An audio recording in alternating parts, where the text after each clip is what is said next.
Aprovado o arcabouço fiscal, que substitui o teto de gastos, um espaço foi aberto para o governo apresentar o orçamento para 2024, cujo prazo final é até o dia 31 de agosto. Mas apenas a nova regra fiscal não garante ao governo os recursos necessários para o atendimento das promessas de campanha do presidente Lula. E para falar desse assunto, eu vou conversar agora com o economista Silvio Campos, da Tendências Consultoria, e também com o nosso comentarista Miguel Daúde. Daúde, boa tarde, primeiramente. Boa tarde, Priscila. Boa tarde, Silvio. E boa tarde a todos. E para você também, Silvio, obrigada pela disponibilidade. Boa tarde.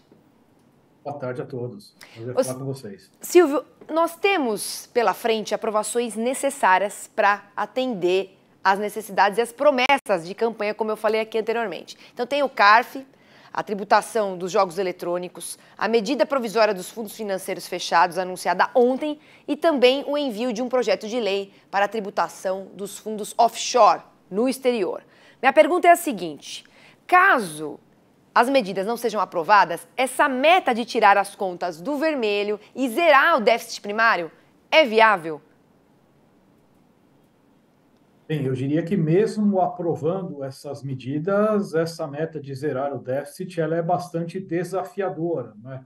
Sabemos que há pressões importantes em termos de gastos, ainda que o arcabouço tenha tido o mérito de impor limites ao gasto público, mas que continuará crescendo, e o governo apostando tudo na capacidade de aumentar suas receitas. Claro que com algumas medidas que já estão sendo sinalizadas, mas ainda assim é um quadro bastante desafiador, né? Parte delas terão que passarem pelo Congresso e a gente sabe que não é um ambiente muito favorável, muito tranquilo para que se aumente impostos no país. Então, não é um cenário simples e dado que o governo terá o sucesso desejado nessa empreitada. Tanto é que nós esperamos ainda no ano que vem um déficit primário em torno de 0,6% do PIB, que é um resultado abaixo da meta estipulada pelo governo.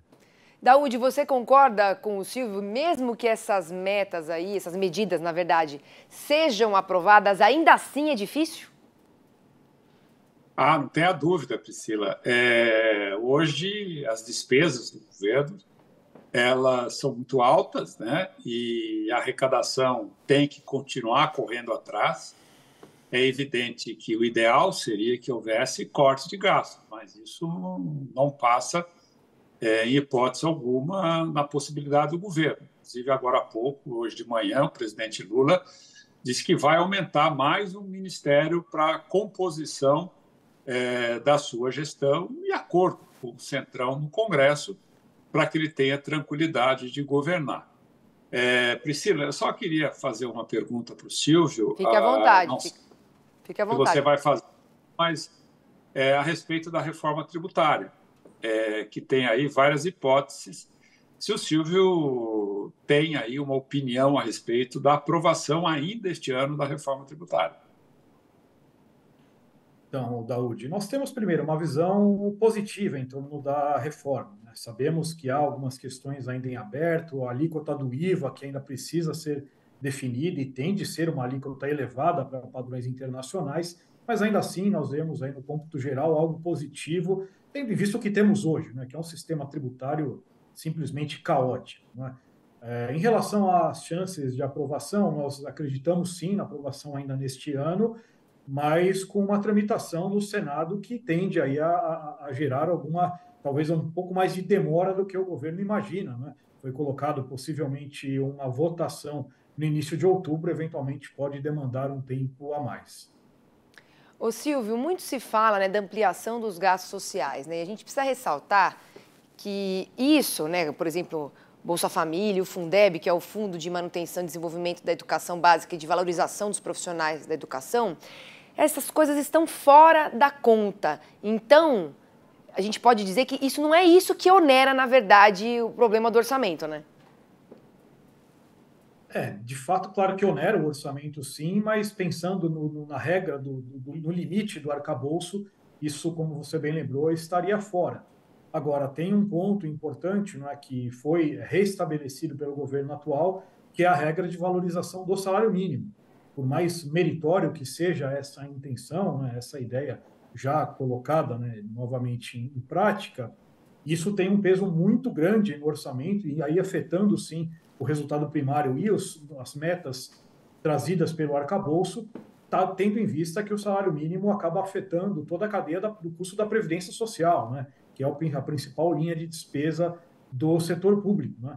Então, claro que esse é o principal fator, né, que pesa, mas temos também reajustes novamente do funcionalismo, a própria retomada da indexação de gastos com saúde e educação a partir agora da mudança do teto para o arcabouço. Então, são situações que vão colocando pressão nas contas públicas e principalmente no limite de gastos de 2,5% definido ali pelo arcabouço. E é por aí que talvez a gente possa ter alguns problemas nos próximos anos, tendo em vista que o governo terá que contingenciar outras despesas. Então, há uma concorrência, né, dentro do orçamento entre esses gastos e o risco, novamente, de você, né, o elo mais fraco, que são os investimentos, pagarem essa conta, o que naturalmente sabemos que não é sustentável.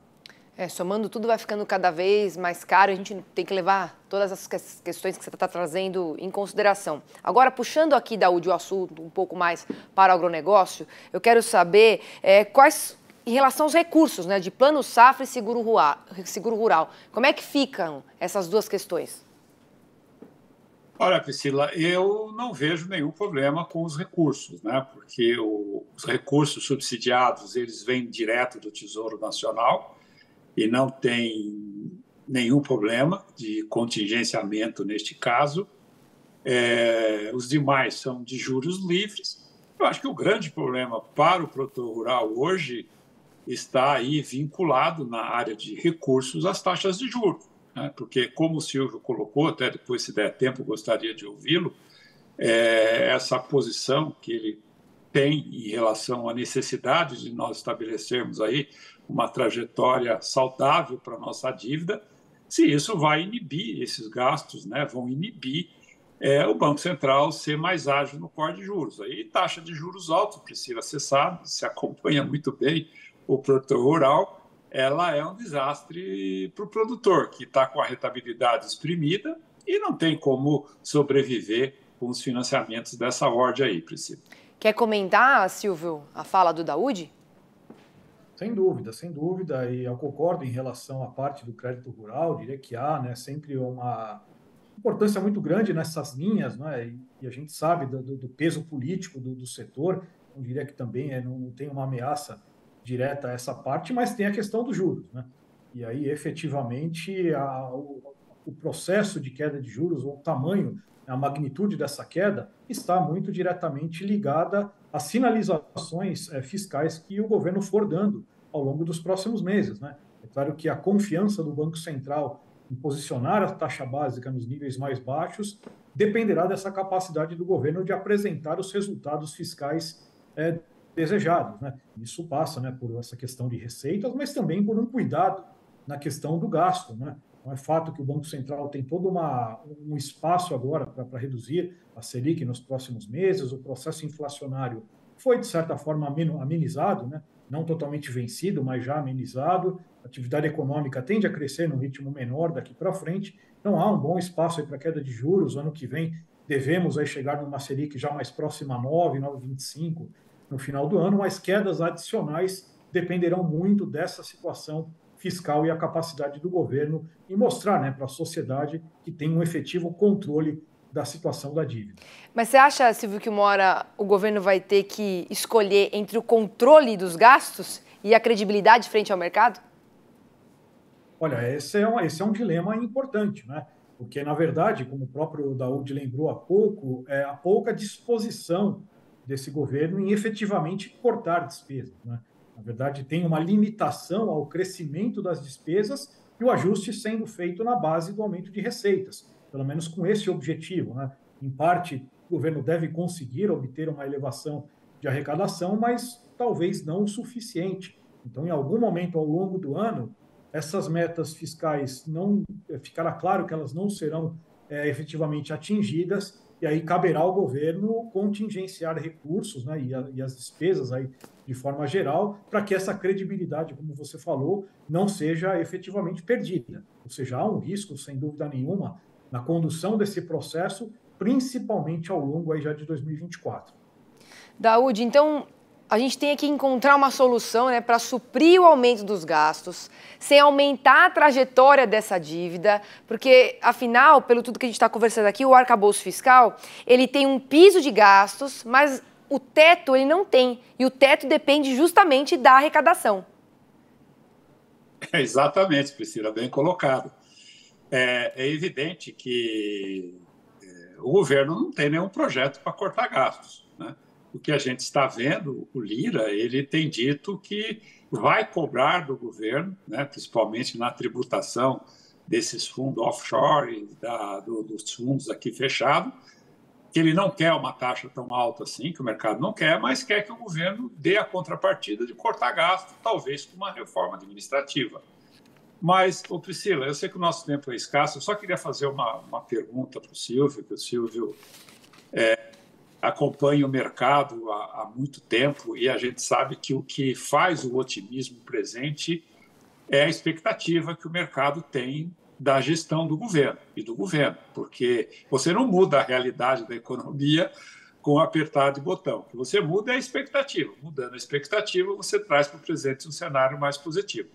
Silvio, você vê condições do governo perder esta credibilidade na gestão das expectativas, caso ele continue gastando da forma como está gastando?